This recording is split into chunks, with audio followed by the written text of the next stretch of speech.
online singing coach. Hey everybody, it's your online singing coach back again today with a new reaction and analysis.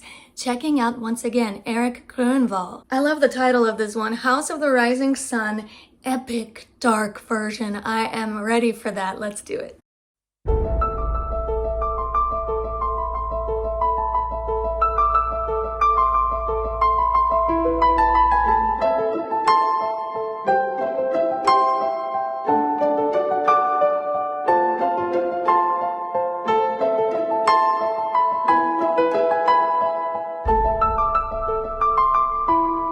Cool.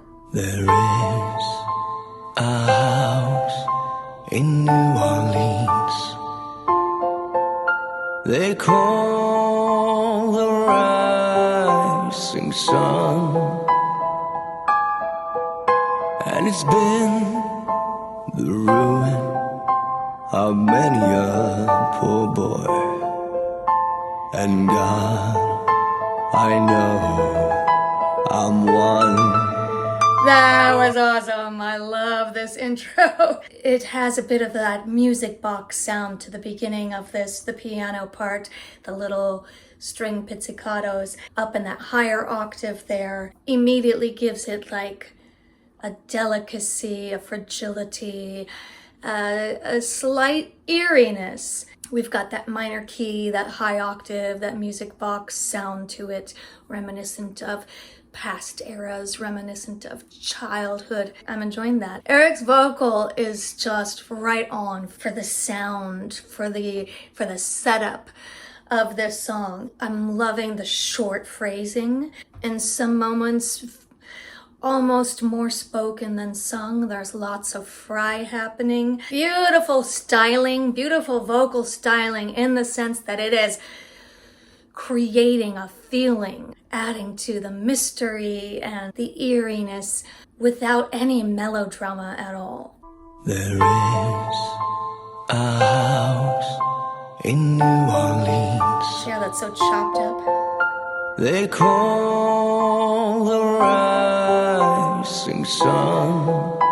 And that's the perfect example of the fry and the spoken elements to this melody so far. The rising sun, as opposed to the rising sun, you know, like very melodic, very flowy. No, the way he's singing it is really, really giving it character, giving it flavor, giving it that darkness. There is a house in New Orleans they call the rising sun. Yeah. And it's been the ruin of many a poor boy. I love the way he spoke that. And God, I know I'm one. Yeah, I was not expecting the low note. I thought for sure he was gonna like sing that note, but he dipped down into the nether regions of his voice there for that. Very satisfying. And God, I know I'm one.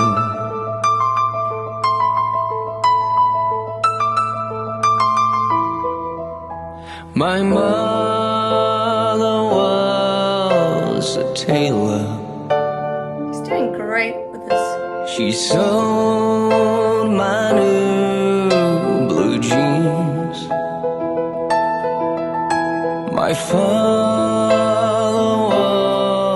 was a gambling man down in New Orleans. Yeah. Again, just loving the way he's expressing the song. Vocally, lots more of the same characteristics in this section. But I started to say how I'm really also enjoying the way he's communicating the story visually, the way he's singing the story visually. He seems very, very natural in front of the camera. He's not being theatrical at all. It's just very natural, as if he has lived this story and he's just going back down a dark staircase into the past. Down in New Orleans.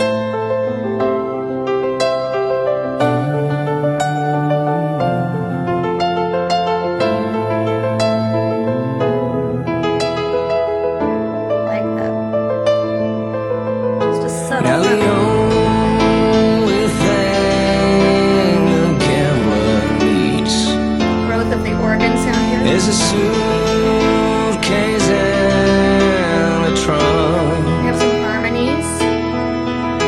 And the only time he's satisfied is when he's on a drunk.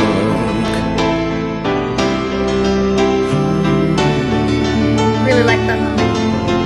It's subtle. You can barely hear it, but it adds a nice color.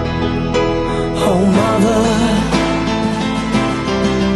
tell your children Now he's up an octave, but soft.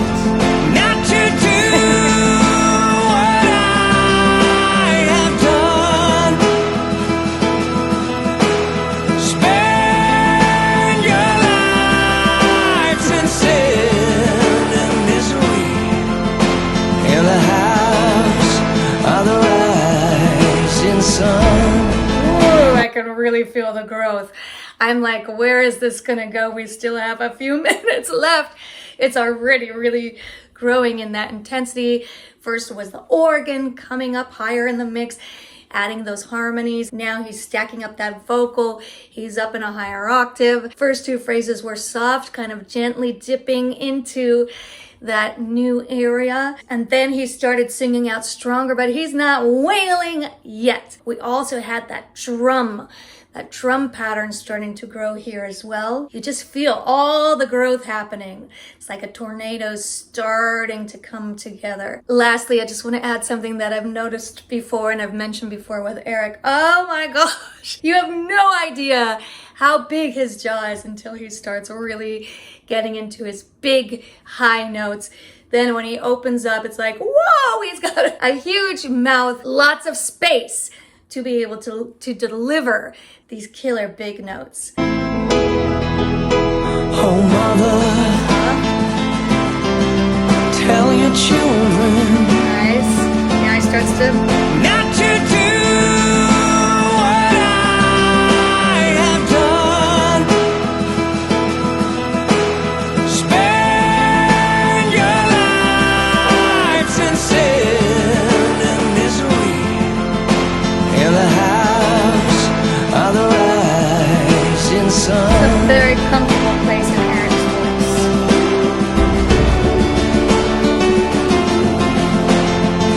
This is a really cool video. Still hear him humming high. Yes. On the platform, Turn it up. the other foot on the train. I'm going back to New Orleans to win that ball and chain. Whoa.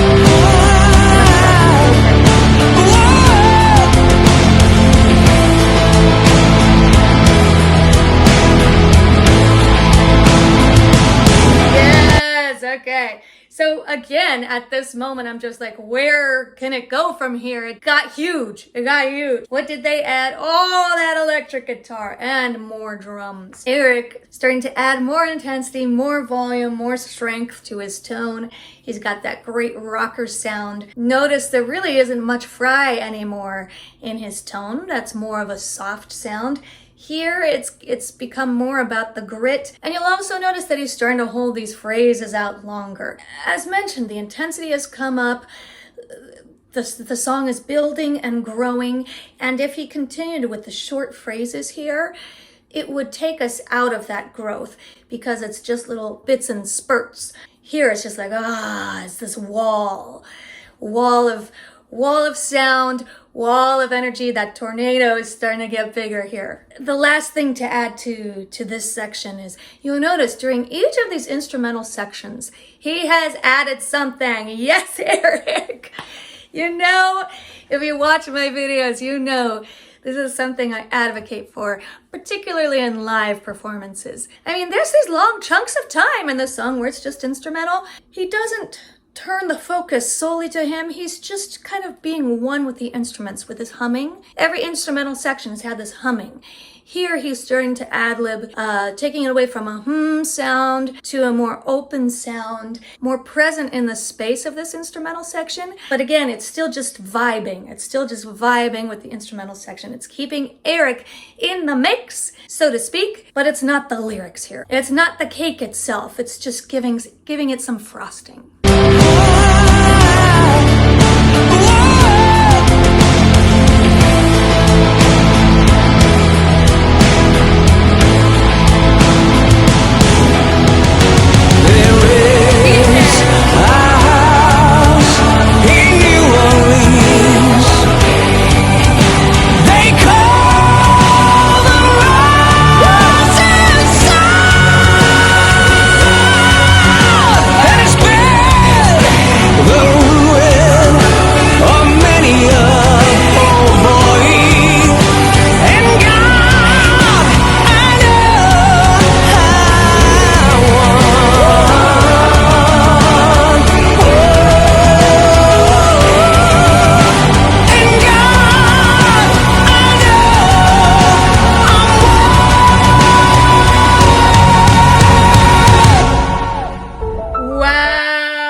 That section was awesome. I mean, I was asking the questions out loud. Where can this go from here? And every time he's had a very strong answer for me. I love doing this. I love watching these videos. It's a learning thing for me too. If I'm working on an arrangement and I want to get bigger and bigger, where can I go? How about a key change? This section, this key. I was just saying a moment ago, oh, this is a real sweet spot in Erik's voice. So is this key. This key is Erik in his real rocker zone. Lots of power notes, big notes, noticing that big mouth for those big notes, really opening up as he should. Then there was a surprise extra high note. Let's hear that spot again. That deserves a second watch.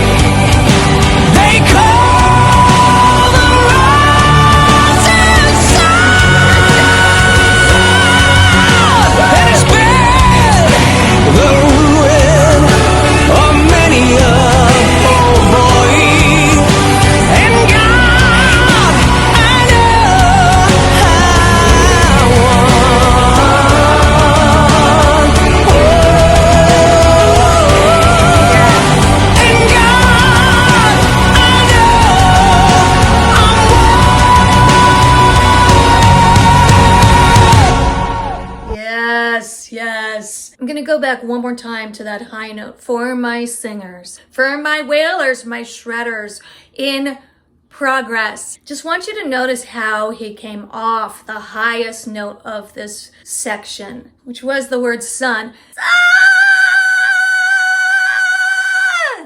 It's the slide at the end of the phrase. Ends of notes are such a key element to style. So play with it, singers. And I'll just say it one more time. Make sure you're opening your mouth the way Erik is. Look at how big he is making his mouth. Notice the flat tongue. Everything's looking real good for this killer high note. There is a house in New Orleans. They call the rising sun. And it's bad. The ruin of many a poor boy. And God, I know I love that little lick there. With the head. and God, I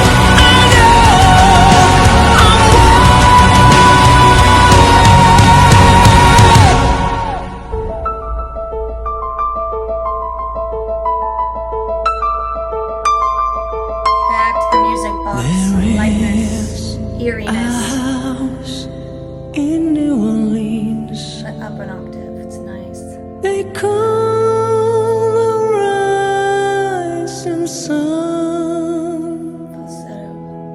and it's been Beautiful. the ruin of many a poor boy. And God, I know I'm one. God, I know Pretty. I'm one.